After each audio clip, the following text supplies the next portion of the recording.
आज हम linear dependence की प्रॉपर्टीज करते हैं।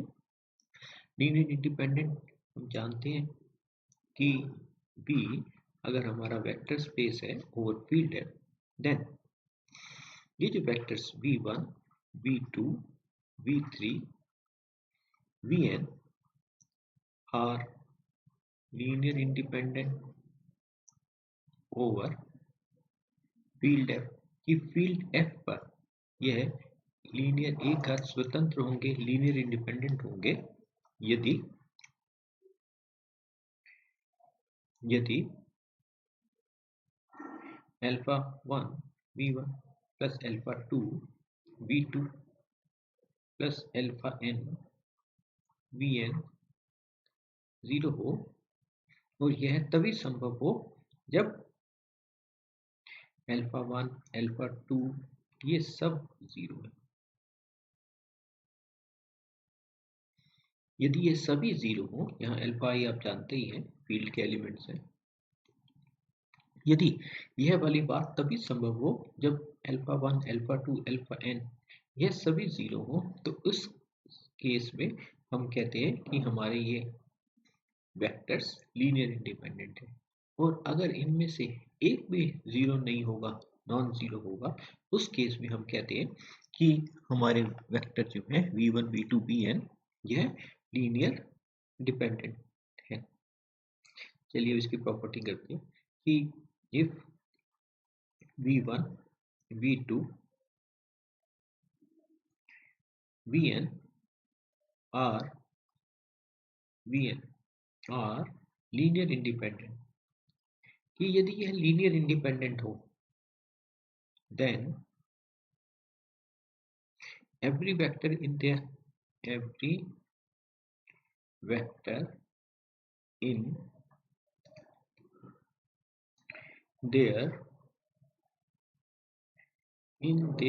linear span, then any vector in their linear span has a unique representation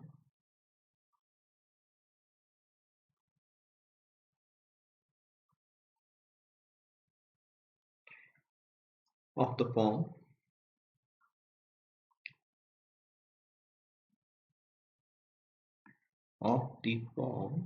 किस प्रकार के, इनके linear combinations alpha 1 v1 plus alpha 2 v2 plus alpha n vn। यहाँ अल्फा आई क्या है, फील्ड के एलिमेंट्स। क्या कहते हैं कि यदि, और वी आईज क्या है, वेक्टर स्पेस V है हमारा फील्ड F पर, कि यदि v1 v2 vn यदि लीनियर इंडिपेंडेंट होंगे, तो जो इनकी एक घात विस्तृति होगी वह इस रूप, इसकी एक घात विस्तृति लीनियर स्पैन जो है वह इस प्रकार का ही वेक्टर होता है, जानते हैं। तो यह जो लिखने का जो तरीका है यह अद्वितीय होगा, यूनिक होगा। कहने का मतलब कि अगर u इनका एक घात विस्तृति अर्थात कोई एलिमेंट्स ऐसे होंगे alpha i alpha 1 v1 u को इस प्रकार से हम लिख सके, तो यह जो लिखने का जो तरीका है वह अद्वितीय है, यूनिक है। हम एक ही तरह से लिख सकते हैं इसको। ऐसा नहीं कि यह अगर beta 1 v1 plus beta 2 v2 ये कोई और रिप्रेजेंटेशन होगा, ऐसा नहीं है कि अगर यह आपको इस रूप में दिख रहा है तो यह बीटा 1 भी अल्फा 1 बीटा 2 अल्फा 2 होगा, बीटा n ये सब बीटा आइज जो होंगे वो अल्फा आइज होंगे। यह कहना चाहता है कि यदि v1 v2 vn linear independent हैं, तो इन वेक्टर्स की जो एक घात विस्तृति है, इन वेक्टर्स का जो लीनियर स्पैन है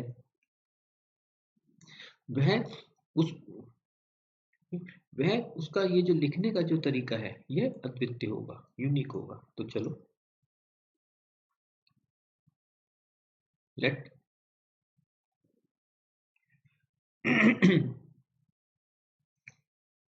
let u be the element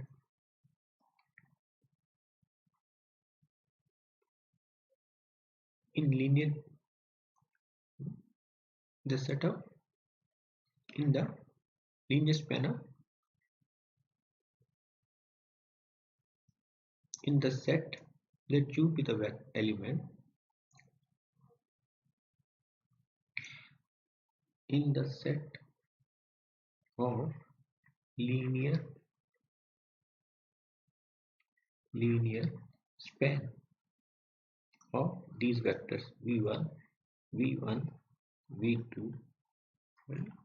जानते हैं ना लीनियर स्पैन इन वेक्टर्स का कैसा वो कहने का मतलब ये एस, ये जो सेट है इनका लीनियर स्पैन इन वेक्टर्स का, अगर उसको हम एस से डिनोट करें तो वह क्या है, इस प्रकार का इन वेक्टर्स का linear combination i varies from 1 to n, alpha i b i, i किसका एलिमेंट, अल्फा आई किसका एलिमेंट है, फील्ड का। ये फील्ड के ये इस प्रकार का जो जितने भी एलिमेंट्स हैं और इनमें से ये अगर ये u है तो u इस सेट का एलिमेंट है, मतलब u इस प्रकार का कुछ है लीनियर कॉम्बिनेशन इनका। तो if possible let u be alpha 1 v1 plus alpha 2 v2 plus alpha n vn, alpha n vn। और क्यों हमने माना कि ये जो रिप्रेजेंटेशन है अद्वितीय नहीं है, यूनिक नहीं है, अगर यूनिक नहीं है तो यह इस प्रकार का भी हो जाएगा, beta 1 v1 plus beta 2 v2 plus beta n vn, जहां अल्फा आई और बीटा आईज क्या है, फील्ड के एलिमेंट्स हैं, स्केलर हैं। तो इसका मतलब क्या हुआ, alpha 1 v1 plus alpha 2 v2 plus alpha n vn equal to beta 1 v1 plus beta 2 v2 plus beta n vn। भैया अगर कहें तो इसको क्या लिख सकते हैं,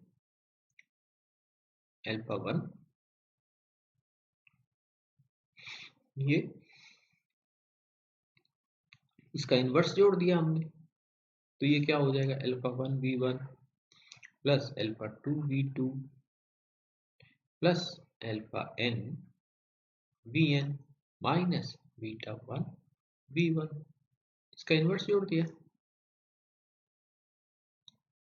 minus beta n vn equal to 0। तो ये क्या बन जाएगा, अल्फा 1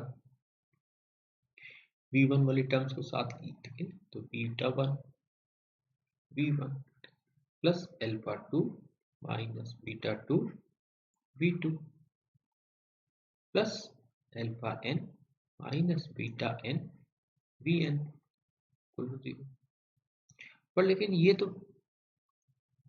v1 v2 ये तो वेक्टर्स कैसे हैं, आर लीनियर इंडिपेंडेंट। तो लीनियर इंडिपेंडेंट है तो ये वाली बात संभव कब होगी, ये वाली बात संभव तभी होगी जब ये जो स्केलर्स हैं ये 0 होंगे।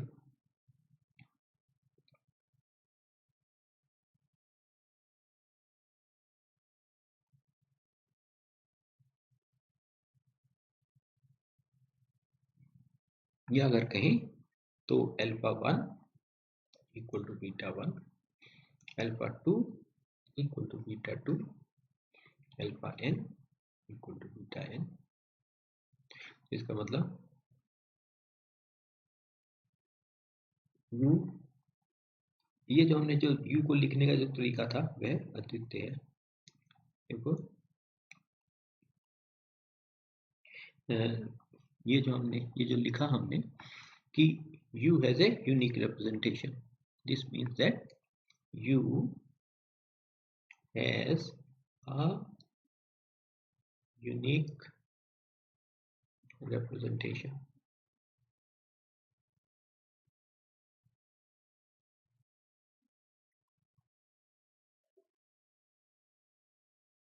ये U का यूनिक लिखने का जो तरीका है वह, तो इस रिजल्ट से हमको प्रॉपर्टीज हमें क्या मिला कि यदि V1 V2 Vn linear independent होंगे तो जो भी वेक्टर इनका लीनियर स्पैन में होगा तो उसको लिखने का एक ही तरीका है, उसको हम इनके रूप में एक ही तरह से लिख सकते हैं।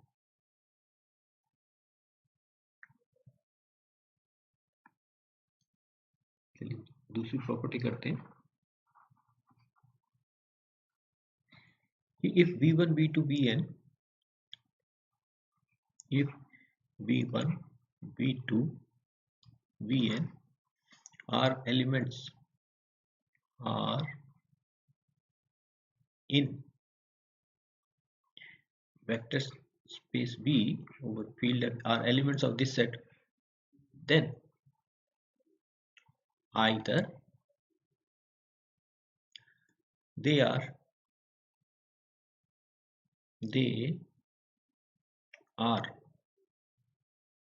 linear independent or some Vk is linear combination of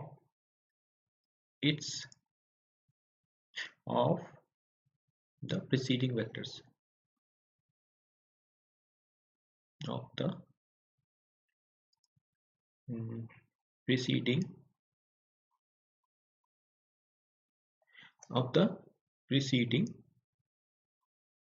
if V1 V2 Vn are in Vf, then either they are linear independent or some Vk is linear combination of the preceding vectors. इसके preceding vectors, इसके पहले वाले vectors कौन से हैं?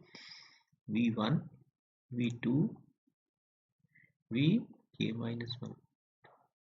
तो हमको ये दिखाना है कि यदि ये कोई वेक्टर्स हैं वेक्टर स्पेस V के, तो या तो ये लीनियर इंडिपेंडेंट होंगे, और अगर ये लीनियर इंडिपेंडेंट नहीं है तो सब V के, तो कोई V के ऐसा होगा which is linear combination of the preceding vectors. जो V के से जो पहले वाले वेक्टर आ रहे हैं उनका लीनियर कॉम्बिनेशन जानते हो ना, एक हाथ संचय।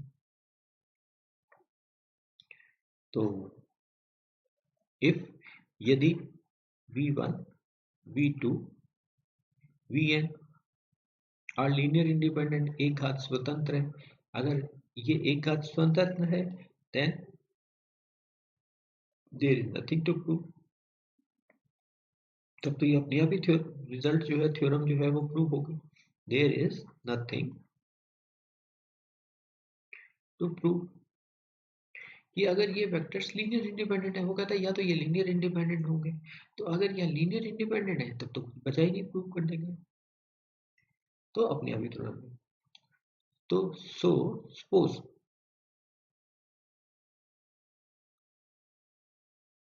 these are not linear independent, these are not linear independent, तो हम क्या प्रूव करेंगे? लीनियर इंडिपेंडेंट नहीं है।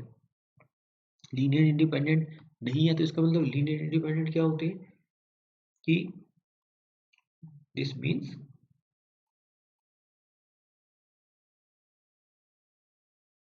यह जो आपने ये लिखा कंडीशन α1, यदि α1 v1 plus α2 v2 plus αn vn 0 हो, देन इसमें से कम एक 0 नहीं होगा। अगर ये सब 0 हो जाएंगे तो लीनियर इंडिपेंडेंट, तो ये तो लीनियर इंडिपेंडेंट एक हाथ स्वतंत्र नहीं है, लीनियर इंडिपेंडेंट नहीं है, इसलिए then at least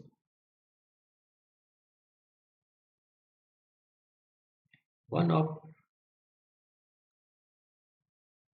the alpha I is not 0, कि इसमें से कम एक ऐसा अल्फा आई होगा जो 0 नहीं होगा। हमको क्या दिखाना है? वो कहता है कि यदि यह v1 v2 vn इसके एलिमेंट्स हैं तो ये लीनियर इंडिपेंडेंट होंगे या कोई vk ने पहले वालों का लीनियर कॉम्बिनेशन के रूप में लिखा जा सकता है। तो सब 0 नहीं है। अब इसमें से अल्फा 1 अल्फा 2 अल्फा में सब 0 नहीं है, तो चूज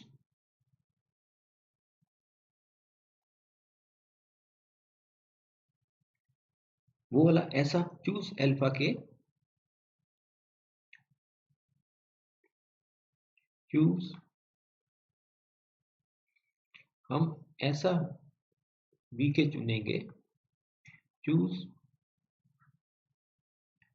लार्जेस्ट इंटीजर। अब इस प्रकार का इंटीजर चुनो के फॉर विच कि जिसके लिए v के 0 ना हो। ये हमें दिया हुआ है।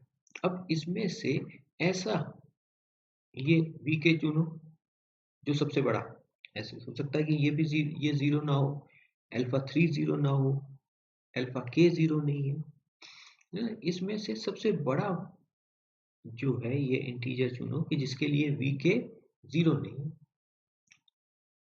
तो इसका मतलब क्या हुआ? जैसे ये लिखा है आपने, ये एक्सप्रेशन ये हमारे पास आया है अल्फा 1 v1 प्लस अल्फा 2, ये एक्सप्रेशन हमारे पास आया है alpha 1 v1 plus alpha 2 v2 plus alpha के vk प्लस अल्फा के प्लस 1 vk प्लस 1, और ऐसे ही चल रहा है प्लस अल्फा n vn 0। अब इसमें से ऐसा ये आई इंटीजर चुनो कि जो सबसे बड़ा हो और जिसका ये जो अल्फा के जो है वो 0 ना हो। तो अगर ये सबसे बड़ा है इंटीजर जिसके लिए कि अल्फा के 0 नहीं है, इसका मतलब क्या हुआ? यह जो है ये अल्फा के प्लस 1 अल्फा के ये सब 0 होंगे, है ना? क्योंकि अल्फा के सबसे बड़ा के ऐसा सबसे बड़ा इंटीजर है जिसके लिए कि अल्फा के 0 नहीं है। दिस मीन्स दैट तो इसका मतलब क्या हुआ?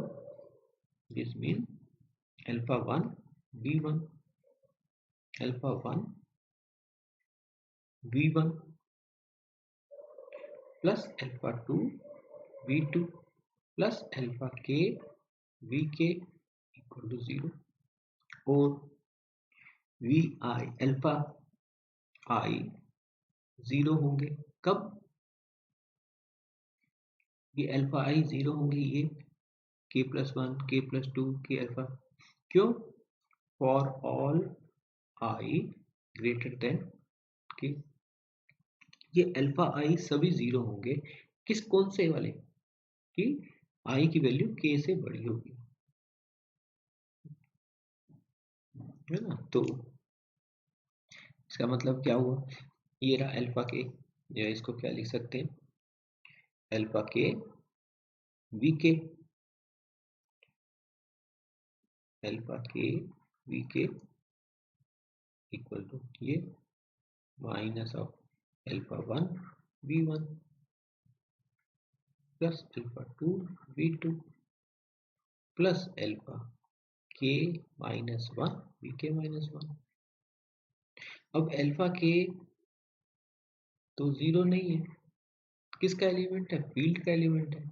इसका मतलब क्या हुआ? अल्फा फील्ड के नॉन जीरो एलिमेंट का इनवर्स एग्जिस्ट करता है, ये एग्जिस्ट करता है। तो इसका मतलब क्या हो गया? वी के अल्फा के इनवर्स से ऑपरेट करा तो ये क्या बन गया? अल्फा के इनवर्स इनटू दिस, ये अगर कहो तो ये क्या बन गया? माइनस अल्फा 1 अल्फा के का इनवर्स v1 प्लस, नहीं, ये माइनस अल्फा अल्फा ये 2 अल्फा के का इनवर्स V2 माइनस अल्फा के माइनस 1 अल्फा के का इनवर्स V के माइनस 1। ये हमारा V के बन गया। ये अल्फा के और अल्फा 1 और अल्फा के का इनवर्स क्या बन गया? अल्फा 1 और अल्फा के का इनवर्स क्या बन गया? फील्ड का एलिमेंट ही है। अर्थात ये आपको जो दिख रहा है, अर्थात अल्फा आई अल्फा के का इनवर्स क्या बन गया? बीटा आई, है ना। तो ये फील्ड का एलिमेंट है, कहने का मतलब ये अगर ये बीटा फील्ड का एलिमेंट हो तो माइनस बीटा भी फील्ड का एलिमेंट होता है। अर्थात यह क्या बन गया? वी के जो आपको जो दिख रहा है वह क्या दिख रहा है? ऐसा दिख रहा है, beta 1 V1 plus beta 2 V2 plus beta के माइनस 1 वी के माइनस 1। बीटा के क्या है? अल्फा। बीटा आई क्या है? बीटा आई जो है वह क्या है? अल्फा आई अल्फा के का इनवर्स। तो यह है अल्फा के का इनवर्स। तो इसका मतलब क्या हुआ कि इस वी के को हमने अपने पहले वाले अपने पहले वाले V1 V2 वी के माइनस 1 के लीनियर कॉम्बिनेशन के रूप में लिखा जा सकता है।